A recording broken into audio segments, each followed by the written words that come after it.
Hello friends, आप सभी को नमस्कार। मैं हितेश कुमार एक बार फिर से आप सभी का ज्ञानकोश यूट्यूब चैनल में स्वागत करता हूं। आज है 8 अक्टूबर और 8 अक्टूबर से जितने भी करंट अफेयर्स बनेंगी वो हम आज की वीडियो में चर्चा करेंगे। इस वीडियो का पीडीएफ आपको ज्ञानकोश यूट्यूब चैनल के डिस्क्रिप्शन में मिल जाएगा या ज्ञानकोश नाम से ही टेलीग्राम चैनल और फेसबुक पेज है, आप लोग वहां से भी इसके पीडीएफ को डाउनलोड कर सकते हैं। चलिए शुरू करते हैं आज के कुछ महत्वपूर्ण करंट अफेयर्स। सबसे पहला प्रश्न, भारतीय वायुसेना दिवस। तो भारतीय वायुसेना दिवस कब मनाया जाता है?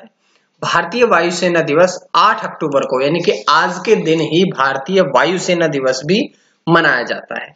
अब ये भारतीय वायुसेना दिवस है, तो अगर बात की जाए भारतीय वायुसेना की स्थापना कब हुई थी, तो भारतीय वायुसेना की स्थापना हुई थी 8 अक्टूबर 1932 को। 8 अक्टूबर 1932 को भारतीय वायुसेना की स्थापना की गई थी, इसीलिए इसी दिन को भारतीय वायुसेना दिवस के रूप में भी मनाया जाता है। अब बात करते हैं कि भारतीय वायुसेना जो है इसका मुख्यालय कहाँ पे है।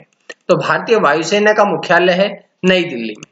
1950 से पहले अगर हम भारतीय वायुसेना की बात करें तो जैसा कि पता है कि 1932 में इसकी स्थापना हुई थी, लेकिन 1950 से पहले भारतीय वायुसेना का नाम जो था वो था royal Indian air force, royal Indian air force. लेकिन 1950 में इसका नाम परिवर्तित करके इंडियन एयरफोर्स या भारतीय वायुसेना कर दिया गया था। तो ये प्रश्न से यहां से जानकारी मिलती है। लेकिन एक प्रश्न और भी बनता है कि जो भारतीय वायुसेना है वो विश्व की सबसे बड़ी चौथे नंबर की वायुसेना है। अब चौथे नंबर की है तो और तीन कौन कौन सी है जो भारतीय वायुसेना से बड़ी है? तो सबसे पहले तो है अमेरिका, उसके बाद चीन और तीसरे नंबर पे आता है रूस। इन तीनों के बाद में नंबर आता है हमारे देश की वायुसेना का। उसके बाद एक प्रश्न और भी इंपॉर्टेंट है कि जो भारतीय हिंडन वायु सेना स्टेशन है वो एशिया का सबसे बड़ा वायुसेना स्टेशन है। और अगर विश्व की बात करी जाए तो विश्व का सबसे बड़े में उसका नाम आता है 8वें स्थान पर। तो ये जानकारियां थी जो कि आज के दिवस भारतीय वायुसेना दिवस के रूप में बताई गई है। उसके बाद है अगला प्रश्न, भारत के सबसे बड़े HPC AI सुपर कंप्यूटर परम सिद्धि AI को विकसित किया जाएगा। देखिए, अभी भारत में जो सबसे बड़ा कंप्यूटर है, सुपर कंप्यूटर है, उसका नाम है परम। लेकिन अभी इसके साथ साथ ही एक नया परम सिद्धि AI कंप्यूटर सुपर कंप्यूटर भी विकसित किया जाएगा। अब ये सुपर कंप्यूटर जो है वो किसके द्वारा विकसित किया जाएगा? तो ये विकसित किया जाएगा centre for development of advance computing, यानी कि CDAC के द्वारा इसे विकसित किया जाएगा। अब यहां पर आपने देखिएगा एक टर्म पढ़ी है CDAC। इसकी स्थापना कब हुई थी? तो इसकी स्थापना हुई थी 1988 में। महानिदेशक की बात करें हम अगर इसके, तो हेमंत दरबारी जो है वे centre for development of advance computing के महानिदेशक है। और मुख्यालय कहां पे है? पुणे में इसका मुख्यालय है, पुणे महाराष्ट्र में तो इसका मुख्यालय है। तो ये सारी जानकारियां इस प्रश्न से हमें मिलती है। उसके बाद है अगला प्रश्न, सितवें बंदरगाह के चालू होने की संभावना जताई गई है। तो सबसे पहले तो बात करते हैं सितवें बंदरगाह जो है उसकी स्थापना किसने की थी। तो ये बंदरगाह जो पहले कहां पर स्थित है? ये बंगाल की खाड़ी में स्थित है, जो कि म्यांमार के राखाइन राज्य में पड़ता है। 2016 में सितवें बंदरगाह की स्थापना भारत देश द्वारा की गई थी। ये एक ऐसी बंदरगाह है जो कि गहरे पानी में स्थित है, गहरे पानी की बंदरगाह इसे माना गया है। यह बंदरगाह भारत के पूर्वोत्तर क्षेत्र को बंगाल की खाड़ी के साथ मिजोरम को जोड़ेगा। यह बात भी यहां से मिली। देखिए, हर लाइन में एक एक प्रश्न क्लियर होता हुआ चल रहा है। और अगर बात करें हम वर्ष 2021 की, तो 2021 यानी कि अगले वर्ष की पहली तिमाही में, पहले 4 महीनों के अंदर ही, तिमाही मतलब एक साल को 3 हिस्सों में बांट लिया तो हर चौथे महीने को एक तिमाही कहा गया है। तो वर्ष 2021 की पहली तिमाही में ये सितवें बंदरगाह जो है वो चालू होने की संभावना बताई गई है। अब हम बात करते हैं कि सितवें बंदरगाह के चालू होने के बाद क्या फायदा होगा इसका। तो इसका फायदा मुख्य रूप से ये होगा कि भारत और म्यांमार देश के बीच में फिर से व्यापार शुरू हो सकेगा, क्योंकि शॉर्ट तरीका है, शॉर्ट रास्ता है ये। तो यहां से होकर के भारत और बांग्लादेश के बीच में आदान प्रदान या आयात निर्यात या व्यापार को बढ़ावा दिया जाएगा। अब ये म्यांमार के बीच में होगा, तो म्यांमार की बहुत बार राजधानी पूछते हैं एग्जाम्स में, आपने बहुत बार देखा होगा। तो म्यांमार की राजधानी है नैपीताव और मुद्रा है बर्मी कयात। बर्मी कयात जो है वो म्यांमार की मुद्रा है, राजधानी है नैपीताव। और राष्ट्रपति की अगर हम बात करें तो इसके राष्ट्रपति है विन मिंट। तो ये सारी जानकारी हमने इस प्रश्न से मिली है। उसके बाद है अगला प्रश्न, क्वाड देशों के विदेश मंत्रियों की बैठक आयोजित की गई है। तो क्वाड देशों के विदेश मंत्रियों की बैठक कहां पर आयोजित की गई है? तो ये आयोजित की गई है टोक्यो में। टोक्यो कहां है? जापान की राजधानी जो है वो है टोक्यो। अब यहां एक प्रश्न बनता है कि क्वाड देशों के विदेश मंत्रियों की बैठक हुई है, तो पहले ये तो पढ़ना चाहिए ना कि क्वाड देश कौन कौन से कहलाते हैं। तो क्वाड देश में 4 देश आते हैं। सबसे पहले अमेरिका, जापान, भारत और ऑस्ट्रेलिया, इन्हें क्वाड देश कहा जाता है। अब ये जो विदेश मंत्रियों की बैठक हुई थी, इस बैठक का मुख्य विषय क्या था? तो इसका मुख्य विषय था free and open Indo Pacific. ये इसका विषय रहा। इसी विषय के इर्द गिर्द जो है वो पूरी की पूरी बैठक में चर्चाएं हुई, विचार विमर्श हुआ है, पूरा कार्यकलाप इसी के इर्द गिर्द हुआ है। अब यह बात करते हैं कि 4 देश थे, क्वाड देश थे। इन 4 देशों के विदेश मंत्रियों ने इस बैठक में भागीदारी निभाई है। तो भारत का प्रतिनिधित्व किसने किया? तो सिंपल सी बात है कि जब विदेश मंत्रियों की बैठक हो रही है तो भारत के विदेश मंत्री एस जयशंकर ने ही भारत देश का प्रतिनिधित्व किया है। तो ये बहुत इंपॉर्टेंट प्रश्न था। अब हम बढ़ते हैं अगले प्रश्न की तरफ। नागरिक उड्डयन सुरक्षा ब्यूरो अर्थात BCAS के महानिदेशक बने हैं। तो BCAS के महानिदेशक कौन बने हैं? अभी वरिष्ठ IPS अधिकारी MA गणपति। MA गणपति को BCAS मतलब नागरिक उड्डयन सुरक्षा ब्यूरो का महानिदेशक बनाया गया है। अब हम बात करते हैं, जो MA गणपति है वे उत्तराखंड कैडर के 1986 बैच के IPS अधिकारी हैं। इससे पहले इस पद पर कौन था?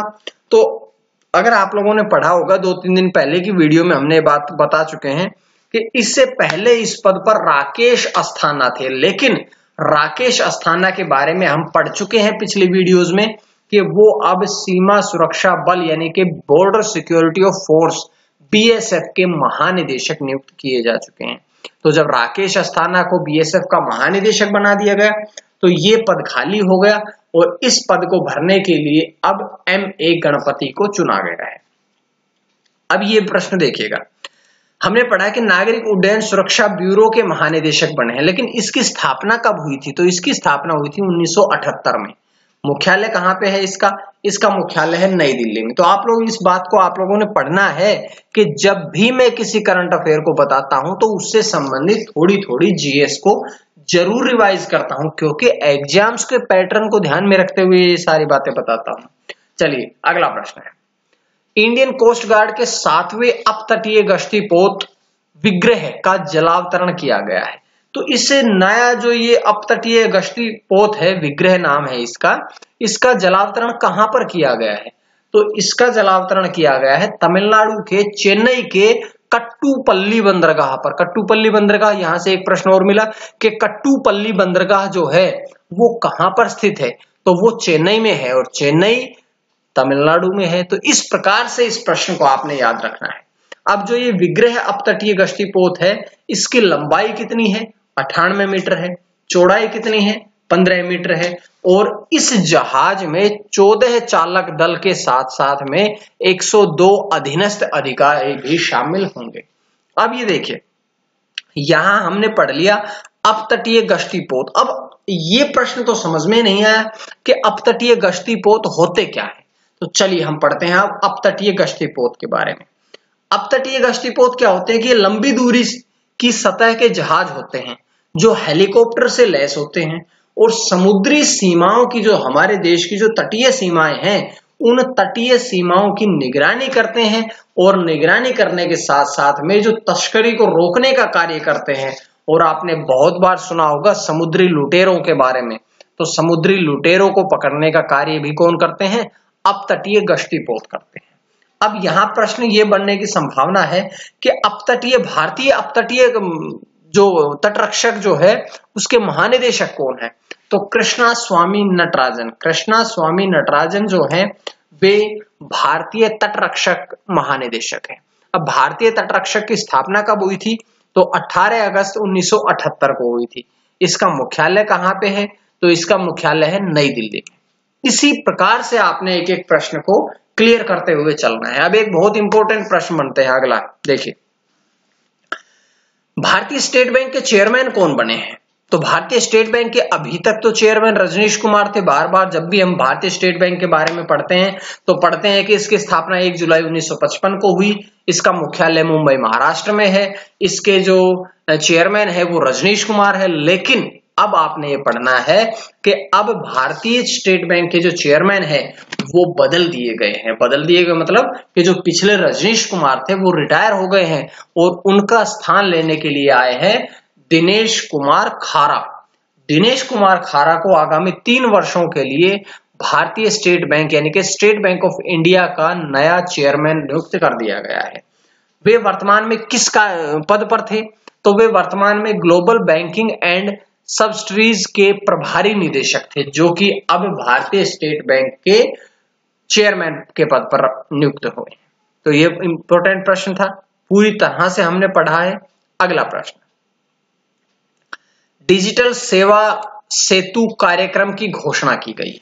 तो डिजिटल सेवा सेतु कार्यक्रम की घोषणा जो है वो किसके द्वारा की गई है? तो ये घोषणा करी गई है गुजरात सरकार के द्वारा। गुजरात सरकार ने अब डिजिटल सेवा सेतु नामक कार्यक्रम की घोषणा की है। अब ये मुख्य रूप से ग्रामीण क्षेत्रों के लिए ये घोषणा करी गई है और ये जो कार्यक्रम है ये भारत नेट परियोजना के तहत शुरू किया गया। देखिए अलग अलग लाइन में, हर लाइन में प्रश्नों का समावेश किया गया है। इस प्रकार से पढ़े कि जिसके द्वारा क्या होगा, इसके द्वारा नागरिक जो है, लोग जो है, वे पंचायत स्तर पर विभिन्न लोक कल्याणकारी सेवाओं का लाभ प्राप्त कर सकेंगे। इंपॉर्टेंट प्रश्न था, इंपॉर्टेंट की तरह से इसे पढ़े।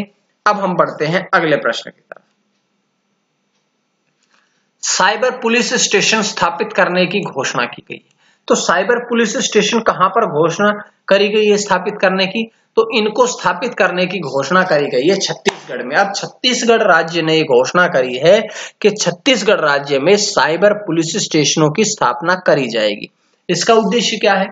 तो इसका उद्देश्य है साइबर अपराध से प्रभावी ढंग से निपटना। जो साइबर अपराध होते हैं, जो ऑनलाइन अपराध होते हैं, जो आपके बैंक से पैसों का लेन देन, हेरा फेरी कर ली जाती है, जो धोखाधड़ी होती है ऑनलाइन, उन सब को समाप्त करना ही साइबर पुलिस स्टेशन का मुख्य कार्य रहेगा।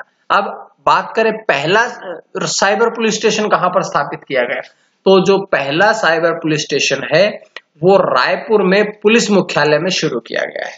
इंपॉर्टेंट प्रश्न था। अगला प्रश्न अब हम इंपॉर्टेंट प्रश्न था तो इस प्रकार से आप लोग इसको याद करिएगा। उसके बाद है आज का अंतिम प्रश्न,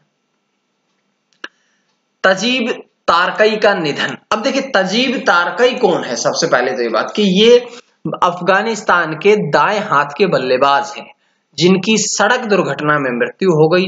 और अगर हम बात करें उनके इंटरनेशनल कैरियर की, तो उन्होंने 2014 में T20 विश्व कप में अंतरराष्ट्रीय क्रिकेट में डेब्यू किया था। 2016 में केवल एक मैच खेला उन्होंने, वनडे इंटरनेशनल मैच या एक दिवसीय मैच, केवल एक ही मैच खेला जो कि आयरलैंड के खिलाफ खेला था। अब उनकी सड़क दुर्घटना में मृत्यु हो गई है।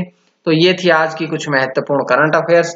उम्मीद है आप सभी को करंट अफेयर्स पसंद आ रही होगी, और अगर पसंद आ रही है तो आप लोग ज्ञानकोश यूट्यूब चैनल को सब्सक्राइब कर लीजिएगा ताकि आपको डेली इसी प्रकार से वीडियोस मिलती रहे। चैनल सब्सक्राइब करने के बाद बेल आइकन जरूर दबाएं ताकि आपको डेली इसी प्रकार से नोटिफिकेशन मिलता रहे। आज के लिए इतना ही। मां सरस्वती की कृपा आप सभी पर बनी रहे। आप सभी का बहुत बहुत धन्यवाद।